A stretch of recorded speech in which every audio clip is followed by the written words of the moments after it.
I'm going to take the definition of grace as undeserved favour. That's going to be the main definition, although perhaps there are other sort of facets to grace when it comes to the Bible. I want to take the undeserved favour. People get in the Bible, people today, Christians today, you and I, we get things that we don't deserve, and that is the promise of grace. That only comes from God. Salvation, our eternity with Jesus, is a free gift. I cannot earn it. You cannot earn it. We cannot deserve it. We cannot do something about it. It's a simple, unconditional gift. God always and has always treated people in a way that they don't deserve. It's throughout the Bible, from Genesis through to Revelation. There are many instances, hundreds, thousands of instances of people getting good when they really deserved bad.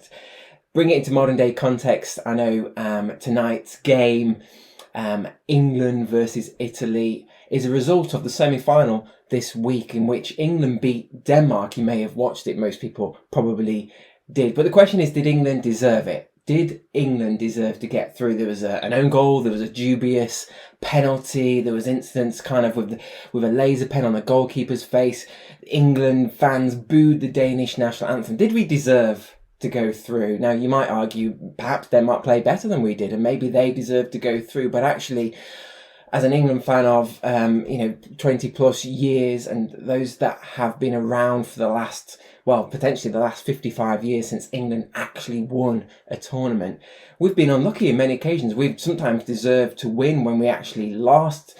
Okay, I admit there's been times when we deserved to lose and we played that way. We really didn't play well. But over the grand scheme of things, over the last 55 years, you could argue it balanced out, and maybe you could say, even though on the night we didn't play as well as perhaps maybe Denmark did, it's up to your opinion, but we got through. And on the balance of things, perhaps we did deserve it.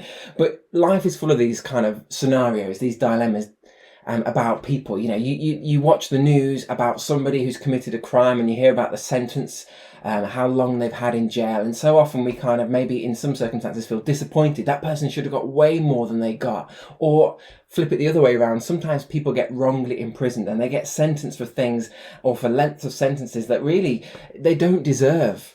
It isn't fair. Life isn't always fair. Take this pandemic, for example. Take how some people have been significantly impacted financially. Some people have lost income, lost jobs, had to go onto furlough, whereas others, for only a reason of a pandemic, perhaps is the only different factor to previous years, is they've actually flourished financially. They've actually done better because of having to work from home, because of having to work remotely. Some companies and some fields have actually flourish because of it. How fair or unfair is that? Just life is unfair. It's not always fair. We don't always get what we deserve. That sometimes the rich and powerful get what that they don't necessarily get what they deserve. They get more than that. And also some people who work really, really hard have had a tough life and they don't get what they perhaps deserve and what they've perhaps earned for that. That's the way life seems to be. And as I said before, the Bible is full of stories like this. The Bible is full of people like this. And I could have picked any number between thousands of people, but I chose a guy called Matthew, or in some parts of the Bible he's known as Levi. He actually wrote the Gospel of Matthew, the first book of our New Testament. And he, at one point, was a tax collector. He was a Jew, an Israelite, a member of that chosen nation. But he was a tax collector. And at the time of Jesus walking the earth, Israel was under Roman rule. So Roman called the shots. They governed them. They punished them. It was an oppressive time for the people of God. And there were these people, these Jews, that kind of defected. Almost they were basically considered to be traitors because they were the people that would collect the tax money. They were often corrupt. They would often extort money from their neighbours, from their actual own people, from the people, even their family and friends and their local community. So they were hated because they were people that were making money out of the Israelites' misfortune. And it was such they were hated, they were despised, they were considered scum. This tax collector was employed by Rome and he was hated.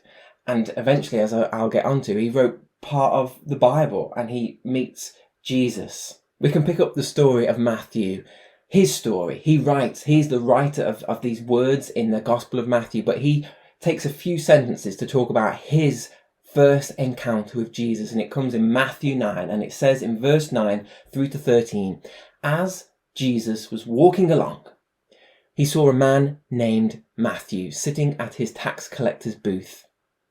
Follow me and be my disciple, Jesus said to him. So Matthew got up and followed him.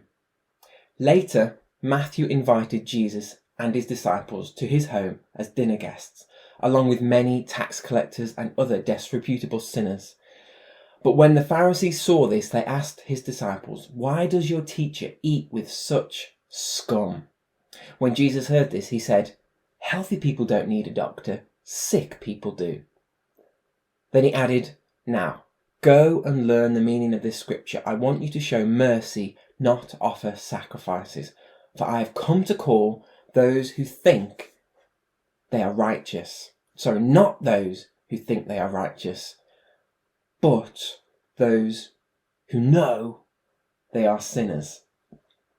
I want to ask you a question, and you can put an answer in the chat. I'd encourage you to just give it a go. Just put a word or a couple of words or a sentence if you wish.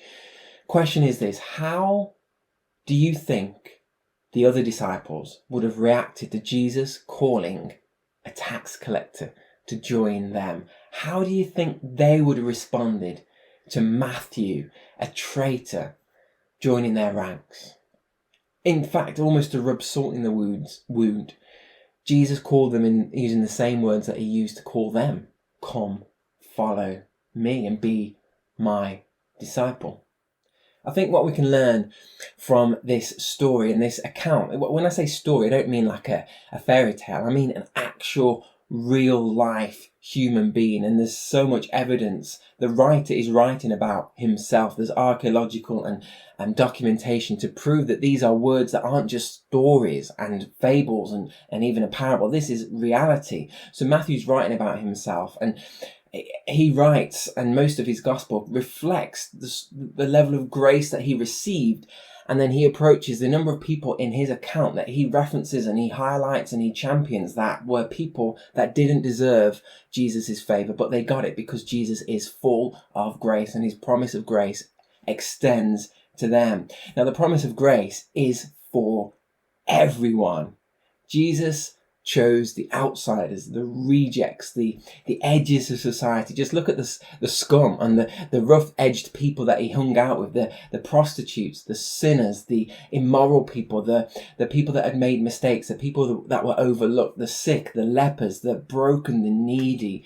And he even communicated and had time for, although often he would come up against them, but even the religious people, the Pharisees, he would still spend his time with the rich, the poor, the religious, the non-religious, the educated, the uneducated. Jesus' grace and his promise of grace was and is for everyone. All are invited and everyone is included.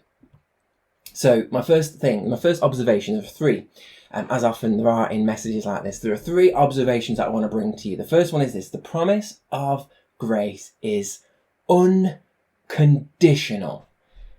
What's really interesting about this encounter is we don't know or read about Matthew even saying sorry. He didn't necessarily say sorry to his disciples, or, his new friends. He didn't necessarily say sorry to Jesus. He probably did in some way, but there's no condition. So often we think, well, if they say sorry, then maybe I'll forgive them. But if they don't say sorry, I won't forgive them. There was an incident not so long ago. Abigail, our 3-year-old girl, our daughter, we were having sat down for dinner. She'd finished her main course, as often happens. She normally finishes before us because she gets, disinterested or distracted. And we were maybe perhaps eating our food too slow. So she got angry, picked up her fork and threw it at me. And it could have been, I was fine. It could have been dangerous. But the next thing she said, rather than sorry, was, I want a biscuit, which is the normal routine. She normally likes to have a biscuit after a meal, as a pudding. Now, we said, well, Abigail, you need to say sorry to Daddy because you've just thrown a fork at him. You can have your dessert after you've said sorry. But Abigail remained silent. She did not say a word. She got she just sulked as a result, and numerous times we prompted her, so eventually she couldn't get this biscuit, and she understood that there was a consequence to her actions, and there was certainly a consequence to her not saying sorry. And what was really interesting, the following day, me and Steph, we'd forgotten about it. Abigail hadn't forgotten about it, so she finished her meal at, roughly before a couple of minutes before me and Steph finished, and she said something that really surprised me, and I didn't get it at first. She said, "Sorry, Daddy. Sorry, Daddy." And she said it over and over and over. And I thought, why are you sorry, Abigail? What's happened? I don't understand. I really don't know what you mean. And then it occurred to me, she'd associated apologising with getting something. She associated saying sorry with getting what she wanted. She wanted a treat. She wanted a biscuit. So she understood from a previous conversation with Mum and Dad that she had to say sorry to get something from Mum and Dad. And that is so not the way that God works. He's not expected. Well, he wants change and he wants reform. And another day, another message would talk about that. But today I'm talking about grace. Whilst we were still sinners, whilst we were still sinning, whilst we were still doing the things that Jesus doesn't like us doing, he still died for us. Now, of course, part of being a Christian and being a follower of Jesus is change and apologising and repenting. But actually, grace comes before all of that. Christ died for sinners. He came for those that needed a doctor, not those that thought that they were fully healthy. You cannot earn and you cannot deserve grace. You simply have to receive the free gift. So if the promise of grace is unconditional, what do we need to do? Nothing? Is that it? We simply can live our lives as we wish and do all the wrong things that we did before we knew Jesus? Well, I think we just follow the example of what Matthew did. What did he do? He invited Jesus into his house and ate with him. He invited God into his life. And if you live and you have Jesus in your home or in your life, you're going to be changing. You're going to be changing your ways. And what Matthew did, because we know he wrote a huge chunk of the Bible, he wrote one of the Gospels, became a follower of Jesus. He left his old life behind. He left his tax collecting behind. In fact, he would have left a whole lot of wealth and money and riches behind to follow Jesus. His life would have changed. But grace came first. So what do? Simply invite Jesus into your house and into your life. Jesus wants you to have relationship, not religion. He's come to call not the healthy, but the sick. You don't need to have it all together. He wants relationship, not perfection and religion. And leave your old life behind. Leave your old sin behind. So firstly, the promise of grace is unconditional. Secondly, the promise of grace is unpopular. We saw here, people criticize Jesus for his act of mercy and his act of grace. Even today, people criticize Christians for their act of grace, or other people who show acts of mercy and grace. In fact, even Christians do some of the criticizing. There are some people in society that we as Christians struggle to show kindness and grace and mercy to. Historically, there's been various people groups through the years and the decades and the centuries that the church have not accepted, have not shown grace, have not shown mercy. For example, women, there was a period of time where women were not equal and not accepted in church as men are. And throughout history, there's been challenges for the church, for various different types of people to show grace.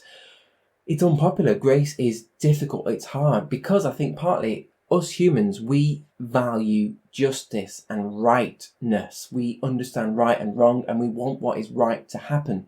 We're good at pointing out the wrong in others. Just take for example, at the beginning of the Euro 2020 tournament, the England football team were booed by their own fans for taking the knee as a stance against racism, which is something that had been done by many clubs and many football teams recently. But England, because many of those England players had received racial abuse from the stands against various different nations, so they, as an act of togetherness, wanted to stand together or kneel together as a defiance against racism. And there were people who thought this stance was a political view.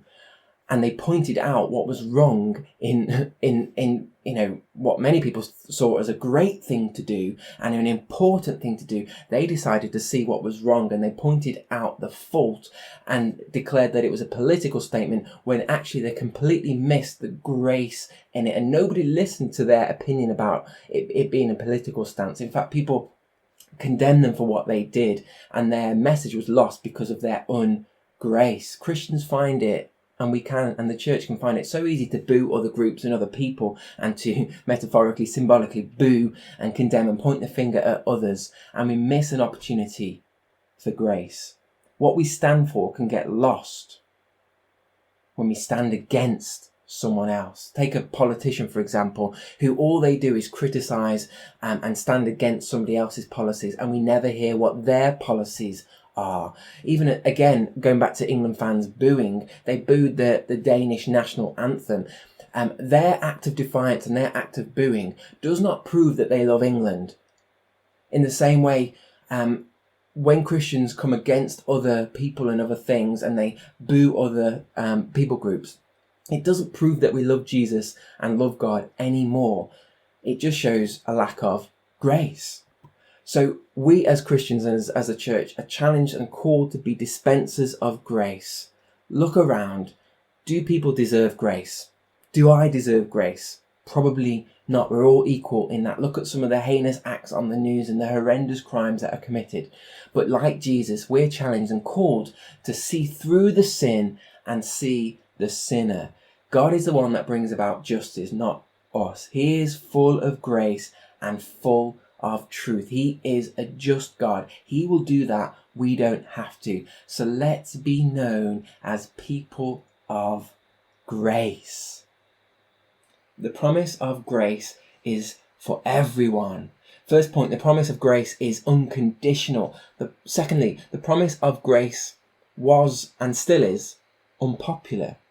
But here's some good news to finish. The promise of grace is universal. Grace is for everyone. Jesus ate with outcasts. He ate with the disliked, the sinner. And you know what? He talks about in that passage I've read in Matthew 9 that he came for the sick, not for those who don't need a doctor. You know what? If we're to all admit it and be honest with ourselves, even on a good day, we are still sick, and we all need a doctor. We are all sinners and have fallen short of the glory of God. Even if we've had 20 years of good behaviour, we are still a sinner, and that doesn't change. We still have made mistakes. You know what? I could have been that tax collector. You could have been at a different time, in a different generation, under different circumstances, with different parents, with a different set of scenarios. You could have been that tax collector. My life could have been very different had it taken a different path, different parents, different upbringing, different country, different time, different generation. I could be the person that now I dislike the most now, or the person that I disagree with now. A few changes in circumstances, a few changes in direction, and I could be that person that we all dislike and all hate. I could be. Only by the grace of God am I here today as I am today. And I think we need to treat people in a way that we would want to be treated if we were that person, if we were the tax collector, if we were the adulterer, if we were the person that had made the big mistake. Because grace is for everyone. The promise of grace is universal. There is hope for everyone. So to finish, I think there's a couple of things that we can do. There are kind of a few different angles that we can take to finish today's message. Firstly, you might be somebody who feels like a tax collector. You feel like an outcast. You feel like you've made a mistake. You've let people down. You've done something. You've said something. You've hurt people. You feel isolated. You feel rejected. You feel hurt. You feel confused. You know what? There's nothing that you can do, say, or think that would disqualify you from grace. If you've made mistakes, you're in good company. There are hundreds of people in the Bible that have made mistakes. There are so many people, Christians, there are people listening to this right now who've been part of Breathe New Life Church for many, many years, even decades. They have made mistakes. They have fallen short. We have all fallen short. And there's, we often grade the different levels of mistakes and sin, and we say these are worse than others. But also, ultimately, grace is universal. Whether you've committed an atrocious act or something that's considered a smaller act, we're all sinners. We've all made mistakes. All that we need to do, and all that you need to do, if you're in that boat thinking, I don't think I know Jesus, I'm certainly not a Christian, I need to know more, you can invite Jesus into your home, your heart, and follow him. You can do that right now you can respond. There are links to click, there are forms to fill out. You can visit our website, you can click a button live now. If you're watching later, there are links in the YouTube description. You can visit our website and respond and say yes to Jesus. I want to invite Jesus not only into my house, into my life, into my heart. I want to become a disciple and a follower of Jesus. You can do that right now. Don't shy away, don't wait, do it now. Click a link, inquire, make a decision, take a step and move forward. The second thing that we can do, maybe you're somebody that's been a Christian for many years, maybe you're new to faith, or you've been, as I say, a Christian for many, many years. And what's really interesting is Matthew's account. So remember, he wrote Matthew, the tax collector that had made a huge mistake, and his life was going in the wrong direction, but he met with Jesus and he left everything and he followed him to the end, and he witnessed Jesus die and resurrect. He ends his gospel with what many Christians will have heard of, which is the Great Commission. He then says, go and make disciples of all nations. Go and show grace to all nations. Go and dispense grace to all nations, to all people, to whatever person, regardless of age, gender, sexuality, race, religion, political persuasion, whatever they might be, whatever they've done, whatever they've said, whatever they've thought, all people, and make disciples. We should be people of grace, and we all need to be people who show grace and deliver and administer grace, because everyone is welcome, everyone is loved, and the promise of grace is universal. It's for everyone. So let me pray, and we'll sing a song about God's love for us. Father, we thank you for your word. We thank you for examples like Matthew, who was nowhere near perfect, who made mistakes. We thank you for examples like King David and others like him, who had made errors and mistakes and committed sin, just like we have done. We have all fallen short of the glory of God. And I just pray that we could all invite you into our home right now. Isn't it strange how, as a Breathe New Life, we're together, but we're at home. And I just pray that every person right now, whether they've been a Christian for 1 year, 10 years, 50 years, or they're not a Christian, I pray, Jesus, that they would invite you into their home and they would follow you, and they will be people who then go and make disciples. They will be people that then go and do likewise and show grace where you have shown them grace too. In the name of Jesus, amen.